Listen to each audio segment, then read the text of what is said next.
आया और करो या मरो का नारा दिया। इस आंदोलन का क्या उद्देश्य था? इसका मुख्य उद्देश्य ब्रिटिश शासन को भारत छोड़ने के लिए मजबूर करना था।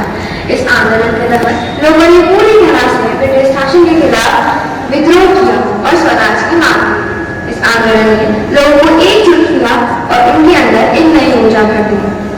यह केवल राजनीतिक आंदोलन नहीं था, बल्कि यह एक सामाजिक और सांस्कृतिक पुनर्जागरण का भी प्रतीक था और इसने स्वतंत्रता की दिशा में एक बड़ा कदम उठाया।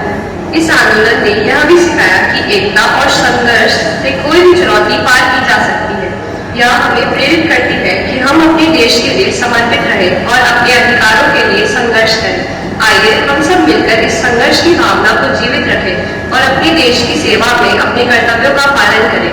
अगस्त क्रांति हमारी स्वतंत्रता संग्राम का एक स्वर्णिम अध्याय है।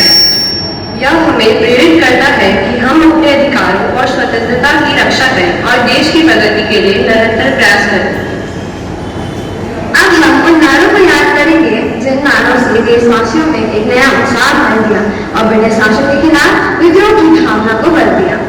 सरफरोशी की तमन्ना अब हमारे दिल में है, देखना है जोर कितना बाजुए कातिल रहे हैं। ये नारा राम प्रसाद बिस्मिल जी के कारण प्रसिद्ध हुआ था। लोकवाणी के पानी पाने वाले बाल गंगाधर तिलक जी ने कहा था, स्वराज मेरा जन्मसिद्ध अधिकार है और मैं इसे लेकर रहूंगा।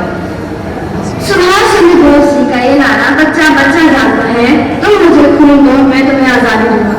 निडर और जाबाज शहीद भगत सिंह का हौसला जितना बुलंद था, उतनी ही ताकत उनकी कलम में भी थी। उन्होंने कई भारत की आजादी के नारे लिखे, कविताएं लिखी, लेकिन एक नारा इनकलाब जिंदाबाद सबसे ज्यादा प्रचलित